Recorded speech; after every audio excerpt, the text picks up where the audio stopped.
One unifying factor of every helicopter I've ever flown in, they've all had tail rotors, except today.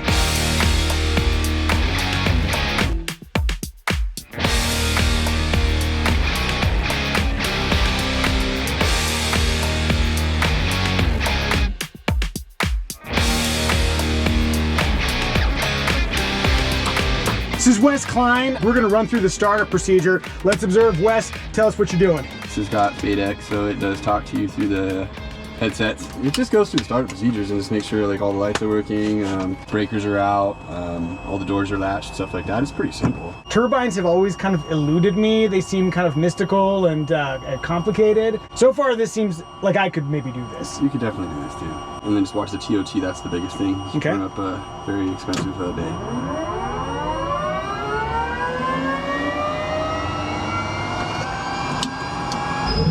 Starting.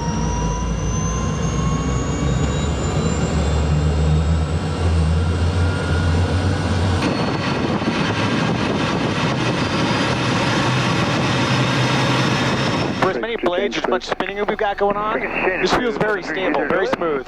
So the rotor system on this is pretty well balanced too. I've flown other helicopters, MD-600s, that were out of balance, and it's a chore flying them. Yep. You're fighting the controls.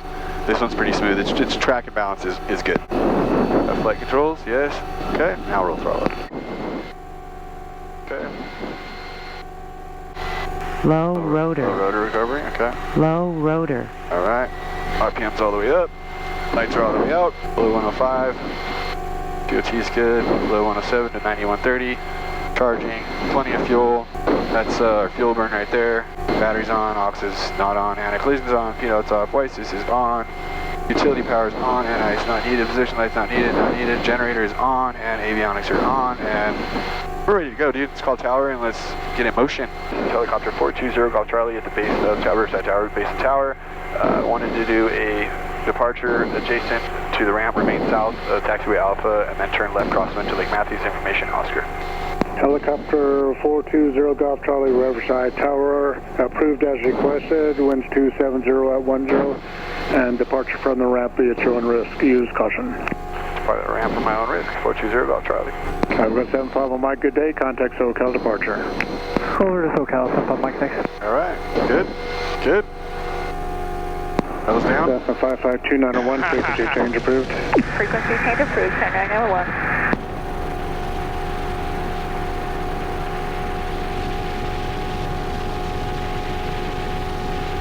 Okay, so Wes and I met during a very special operation. I live up in the mountains, and there was this big blizzard that happened, and a bunch of people came and spent their own time and money flying helicopter flights to bring supplies to the mountain community where I live. That's where I met Wes. Number one, Wes seemed like a very cool guy. Number two, he has a very cool helicopter, an MD-600 Notar, and that's on my bucket list of helicopters to experience, so it seemed natural that we sync up. Hey, Wes, thanks for letting me fly in your helicopter. Absolutely, man. Number one question.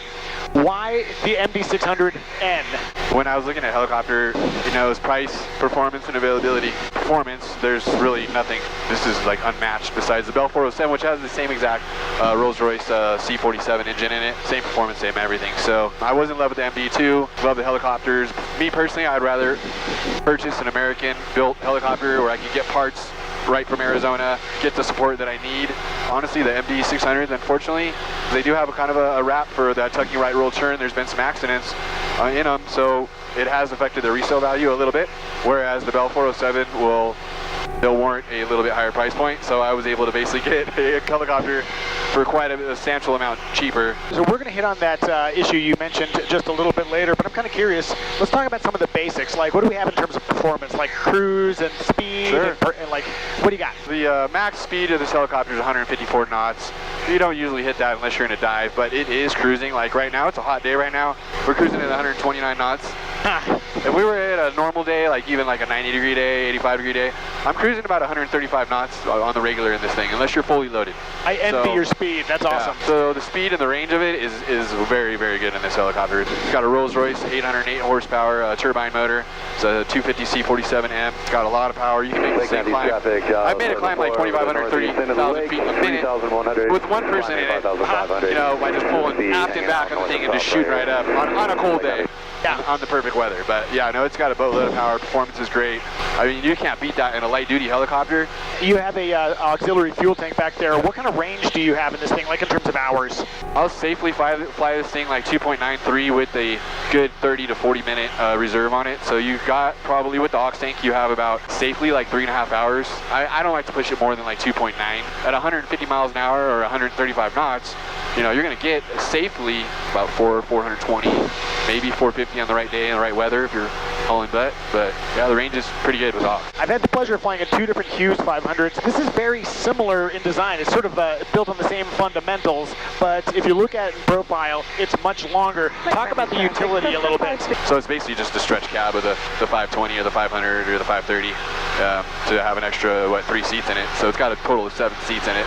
I mean, weight-wise, you're not really fitting 6 full-size adults, but you can fit 5 or 6 guys no problem. Or I've had 7 people in it, but it's going to be like 3 or 4 girls and, you know, 4 full-size men, you know, depending on weight. I was going to say, yeah, the space back there is awesome. When we were doing the flights, taking supplies up the mountain, you were able to fit a ton of stuff back there. Yeah, we took the seats out. Remember that? Yeah, totally. We took the whole seats out, and that worked out pretty good. Where have you gone with it? Like, what kind of distances have you covered? Let's see. I just recently came from Santa Fe, New Mexico. So as we're flying here, I'm noticing it feels like a very smooth, comfortable ride. That same behavior I noticed when we were down on the ground. It just feels exceedingly comfortable. How is it like in long distance cruise? Can you put down the miles and you're fine? Yeah, I've been in it for, that day I was in it for 3 hours nonstop, you know. The only thing that's going to be uncomfortable, I don't have AC in here. You can get AC, I don't. Once you get up in the air, it's not too bad.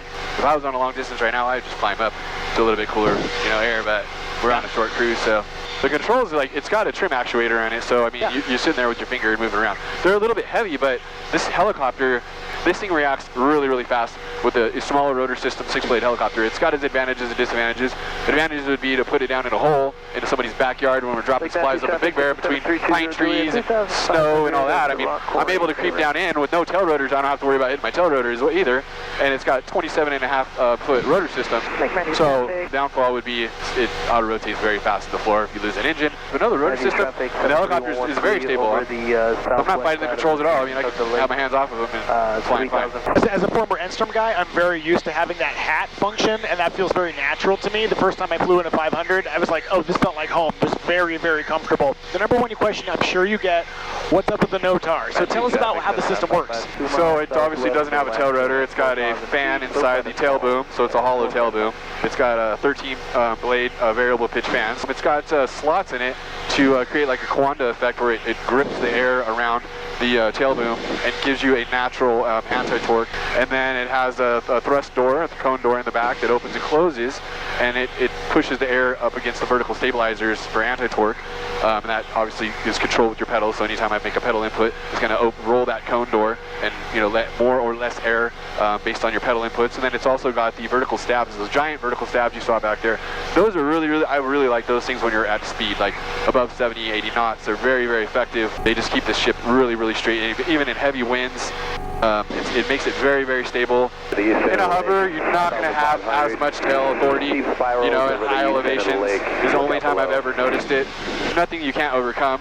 You know, it's just like, you know, if you're in a 30 knot, you know, crosswind and trying to land it, then why would you, you know, be against the wind? But like I did that one time up in Santa Fe where I was just trying to get the attention tower. It was pushing me pretty hard where I had to de-torque a little bit while in a hover, but once you got straight takeoff, it's fine. Like, it takes some time getting used to for sure. But once you're used to this thing, I mean, the controls, they're nothing to complain about. The other thing I noticed when you were leaving, when we were doing the mountain work, taking supplies up, is that this thing sounds incredible.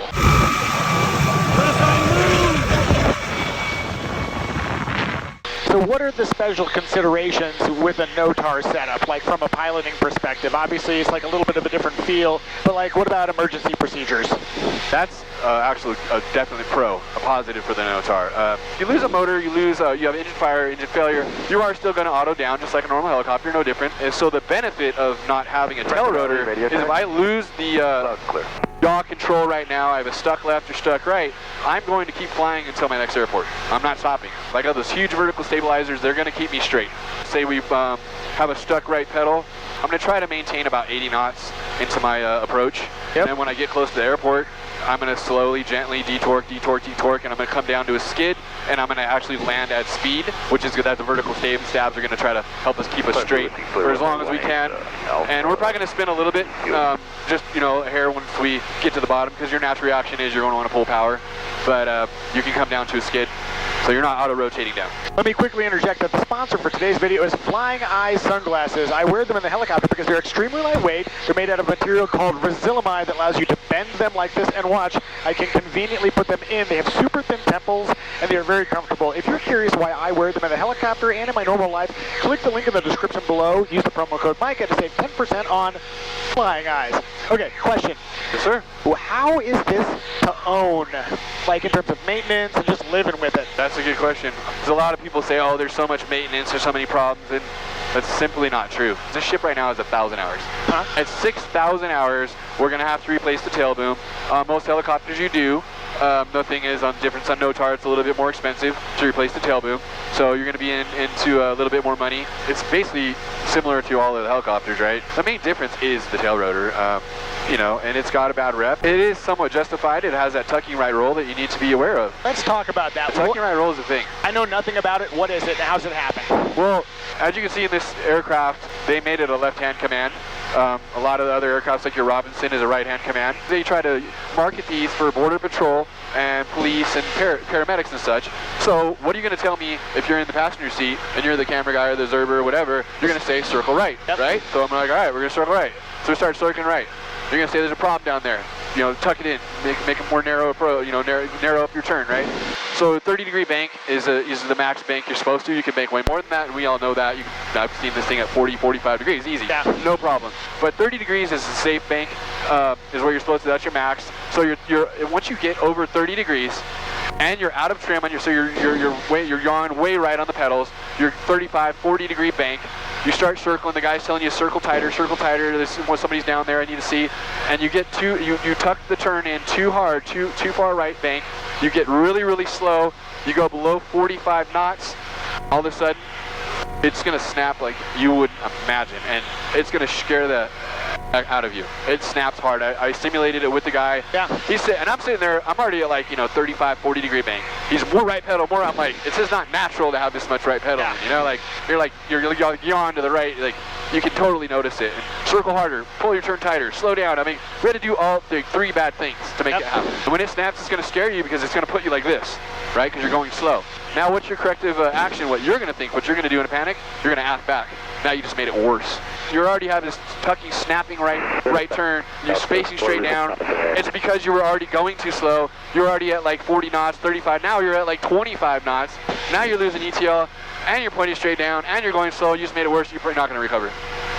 Left cyclic, left pedal. That's the corrective action. You'll get right out of it. I mean, unless you're like 200 feet, 150 feet AGL when you do it. Yeah. And that's it. And that's what they got the terrible rap for. So that's what you need to be made aware of. And that's that I can think of that's going to happen that's bad in an OTAR, in a 600. They're not as common in the 520. They're more common in the 600. They do happen in the 520 though. Yeah. With the NOTAR. And I think honestly, the pros, the positives outweigh the cons if you have the proper training. But I'm also not buying this for border patrol and police. I'm not having an observer sitting here telling me to constantly circle right. It's a matter of understanding the cons and then mitigating the dangers. There's no perfect aircraft. No. I mean, the reaction time on it too, like when I was up in Big Bear, a freaking hawk at the bottom of the base of the hill it was coming straight at me, and like, you move this cyclic, I mean, this thing reacts like, it reacts fast. The 6-blade rotor system, the thing reacts like it's fast. And also, we didn't mention this in an MD, which is a big selling point as well too, is the frame. Yeah. This is one of the most crash-worthy frames in the industry in a light-duty helicopter. Semi-monocoque frame, and it's got a A-frame truss that's right behind us, that's right here, that's built in as a kind of a backrest for us. These have a very, very crash-worthy frame. Personally, I don't have MD600 money, but if I did, I would be really intrigued by this for the size and the speed. What do you guys think about the MD600N? Leave comments, and real quick, if you guys haven't followed him, follow Wes over on Instagram. He posts super cool stuff. The footage you guys got the other day of this thing flying looked absolutely outrageous, so be sure to follow him on Instagram. And I guess last question, anything you want to promote? I'm in the dispensary world, but I mean, the business is doing okay. I love aviation. I wish I could do this for a living. It just doesn't pay the bills yet. I hope someday it will. I hope I can charter some of you guys out in flight someday. I'm going to be chartering this aircraft someday, so just follow me at Express West and for updates. Personally, I'm pretty dazzled with the MD-600, guys. If there's a helicopter you'd like me to review, let me know in the comment section. Normally, it'd be me, my wife, and my daughter reviewing cars, but I like to dabble in the helicopter space. All right, guys, I'll see you in the next one. Cheers. Bam.